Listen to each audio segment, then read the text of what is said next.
துலாம் ராசி அன்பர்களே, சித்திரை 3, 4 நட்சத்திர பாதங்களையும், சுவாதி 1, 2, 3, 4 நட்சத்திர பாதங்களையும், விசாகம் 1, 2, 3 ஆக இந்த 3 நட்சத்திரங்களையும் 9 நட்சத்திர பாதங்களை உள்ளடக்கிய உங்களுக்கு இந்த வைகாசி மாதம் எப்படி இருக்கும் அப்படின்னு சொல்லிட்டு பார்க்கும் பொழுது, உங்கள் ராசிநாதன் லக்னநாதன் என்று சொல்லக்கூடிய சுக்கிர பகவான் 7ஆம் இடமான திருமணஸ்தானத்தில் அமர்ந்து கொண்டு உங்கள் ராசியை பார்ப்பது என்பது உங்களுக்கு நல்லவைகள் நடக்கக்கூடிய ஒரு தன்மை.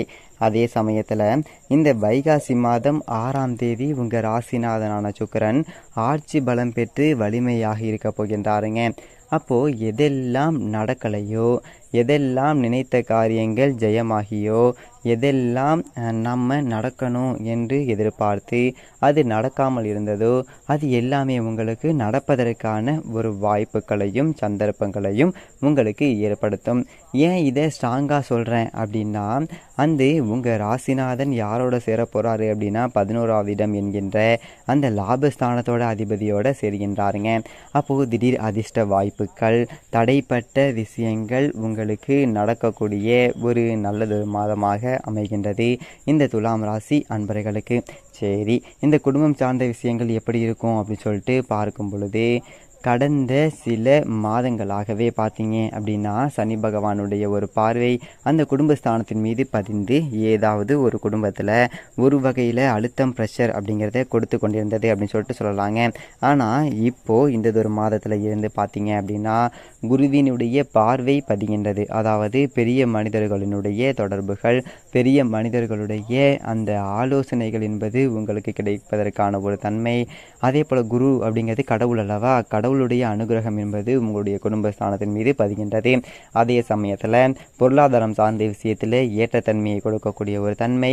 ஏன் இதை ஸ்ட்ராங்காக சொல்கிறேன் அப்படின்னா, அந்த குரு பகவான் தனக்காரகனான குரு பகவான் தனஸ்தானத்தை பார்க்கக்கூடிய ஒரு தன்மை இந்த ஒரு மாதம் ஏற்படுகின்றது.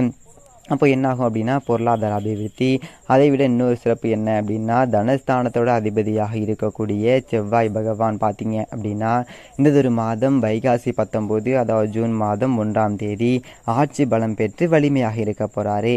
அப்போது தனஸ்தானாதிபதி வலிமை, தனக்காரகனுடைய பார்வை தனஸ்தானத்தின் மீது பதிகின்ற ஒரு காரணத்தினால குடும்பத்தில் ஒற்றுமை என்பது ஏற்படும். ஏதாவது ஒரு தொல்லை, அதாவது பெரியவர்கள் ஒன்று சேர்வதற்கான ஒரு வாய்ப்புகளையும் சந்தர்ப்பங்களையும் ஏற்படுத்தும். உங்களுடைய பேச்சை மதிக்காதவர்கள் கூட இப்போது மதிக்கக்கூடிய ஒரு தன்மை இருக்கும்.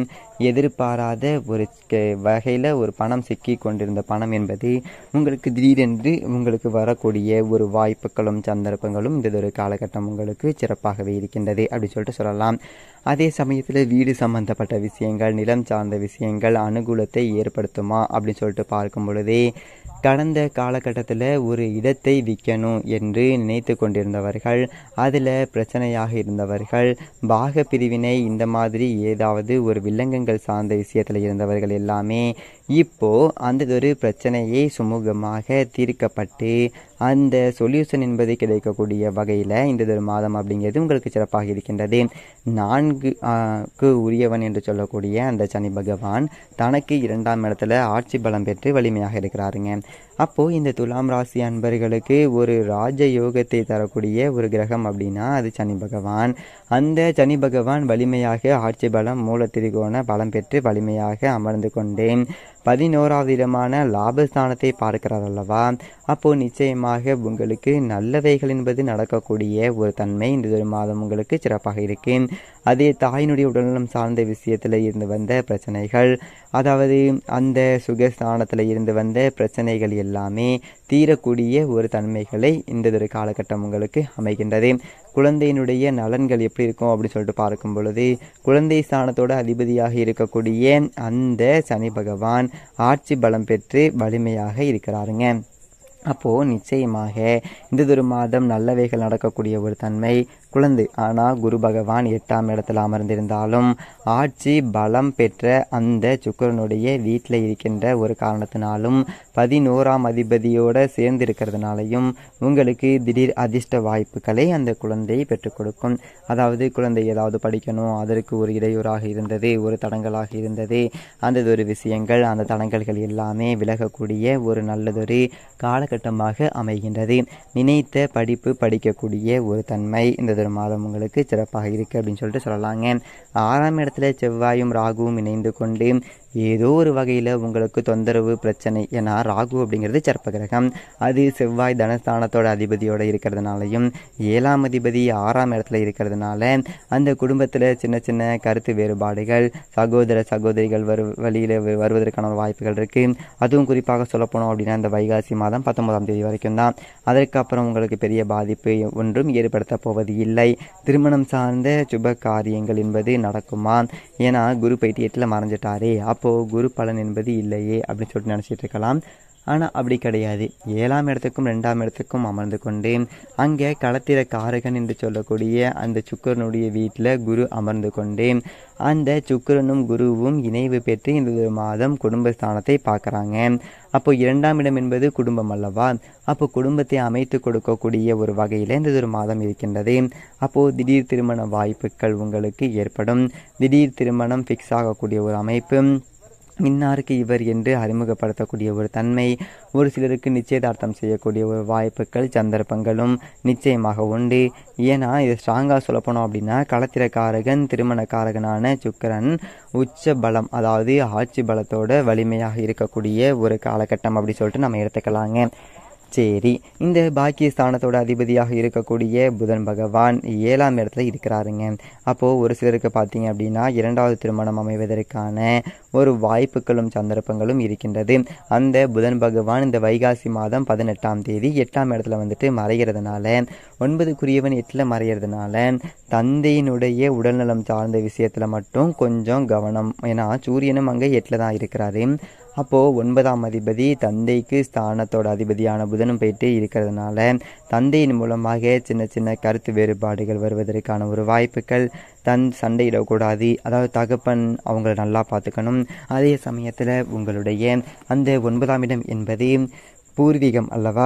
அந்த பூர்வீகம் சார்ந்த விஷயத்திலும் அல்லது பிரச்சனை, சொத்து பிரச்சனை, பாக பிரச்சனை, ஸோ இந்த மாதிரியான தொந்தரவுகள் சார்ந்த விஷயத்துக்குள்ளே போகக்கூடாது அப்படிங்கிறதையும் ஞாபகத்தில் வைத்துக்கொள்ளுங்கள். தொழில் சார்ந்த விஷயங்கள், வேலை சார்ந்த விஷயங்கள் எப்படி இருக்கும் அப்படின்னு சொல்லிட்டு பார்க்கும் பொழுது 10ஆம் இடத்து அதிபதியாக இருக்கக்கூடிய சந்திரன் இந்த ஒரு மாத தொடக்கத்திலேயே ஆட்சி பலம் பெற்று வலிமையாக உட்கார்ந்துருக்காருங்க. அப்போது இந்த தொழில் நன்றாகத்தான் இருக்க போகின்றது, வேலை நன்றாக தான் இருக்க போகின்றது. சின்ன சின்ன இடர்பாடுகள், சின்ன சின்ன தொந்தரவுகள் என்பது வருவதற்கான ஒரு வாக்கியம். என்ன தொந்தரவு அப்படின்னா மேலதிகாரியுடைய ஒரு பிரச்சனை, அதாவது குரு போயிட்டு 8ல் மறைஞ்சிருக்காரு. அப்போது உங்களுக்கு ஒரு அழுத்தம், ப்ரெஷர் அப்படிங்கிறது கொடுக்கக்கூடிய ஒரு தன்மை. அப்போது மேலதிகாரிகளுடைய சொல்படி கேட்டு நடந்து கொண்டால் இந்த மாதம் உங்களுக்கு பெரியதொரு பாதிப்பை ஏற்படுத்த போவது இல்லை அப்படிங்கிறத ஞாபகத்தில் வச்சுக்கோங்க. 11ஆம் அதிபதியாக இருக்கக்கூடிய சூரியன் 8ல் போயிட்டு இருக்கிறதுனால திடீர் லாபம், திடீர் தன லாபம், திடீர்னு ஷேர் மார்க்கெட்டில் பணம் புழங்கிறது, போட்ட பணம் திரும்பி வரக்கூடிய ஒரு வாய்ப்புகள், திடீர் வழக்கில் வெற்றி பெறக்கூடிய ஒரு வாய்ப்புகள், இப்படி திடீர்னு சார்ந்து எதிர்பாராத ஒரு விஷயங்கள், நல்லவைகள் நடக்கக்கூடிய ஒரு தன்மை இந்த ஒரு காலகட்டம் உங்களுக்கு சிறப்பாக இருக்குது. குரு பகவான் எப்போ 8ஆம் வீட்டுக்கு வந்து அமர்ந்தாரோ அப்போ இருந்து நீங்கள் வெளிநாட்டுக்கு செல்லக்கூடிய ஒரு யோகம் என்பது உங்களுக்கு உண்டாச்சு அப்படிங்கிறத நீங்கள் எடுத்துக்கலாங்க. அப்போது ஒரு வேலையில் இல்லை, இந்த துலாம் ராசி அன்பர்களுக்கு ஒரு வேலை இல்லை அப்படின்னா இப்போது நீங்கள் அப்ளை பண்ணுங்கள். அதர் ஸ்டேட், அதர் டிஸ்ட்ரிக்ட் அல்லது அதர் கண்ட்ரி இந்த மாதிரி அப்ளை பண்ணிங்க அப்படின்னா வேலை என்பது நிச்சயமாக உண்டு. அதே சமயத்தில் வெளிநாட்டு தொடர்புகளை உருவாக்கும், அதில் இருந்து செல்லக்கூடிய ஒரு தன்மை, கடல் கடந்து வாணிகம் செய்யக்கூடிய ஒரு தன்மை, ஸோ இது எல்லாமே உங்களுக்கு சிறப்பாக இருக்கின்றது அப்படின்னு சொல்லிட்டு சொல்லலாங்க. கேது 12ல் இருக்கிறதுனால உங்களுக்கு ஞானத்தை கொடுக்கும், கடவுளுடைய யாத்திரை செல்லக்கூடிய ஒரு வாய்ப்புகள் அத்தனையும் உங்களுக்கு சிறப்பாக இருக்கின்றது. ஒரு நல்லதொரு தெய்வ வழிபாடு அப்படின்னு சொல்லிட்டு எடுத்துக்கொண்டால் குரு பகவான் 8ஆம் இடத்துல வந்துட்டு அமர்ந்து 6க்குரியவனை 8ஆம் இடத்துல இருக்கார். கடன் பிரச்சனை, கடன் சார்ந்த விஷயங்கள், நோய் பிரச்சனை, உடல்நலம் சார்ந்த பிரச்சனைகள், எதிர்ப்பு சம்பந்தப்பட்ட பிரச்சனைகள் உள்ளவர்களுக்கு பார்த்தீங்க அப்படின்னா ஒவ்வொரு வியாழக்கிழமை அன்று தட்சிணாமூர்த்தியை சென்று வழிபட்டால் அத்தனையும் விலகும் என்பதுதான் நிதர்சனமான உண்மை. நன்றி, வணக்கம்.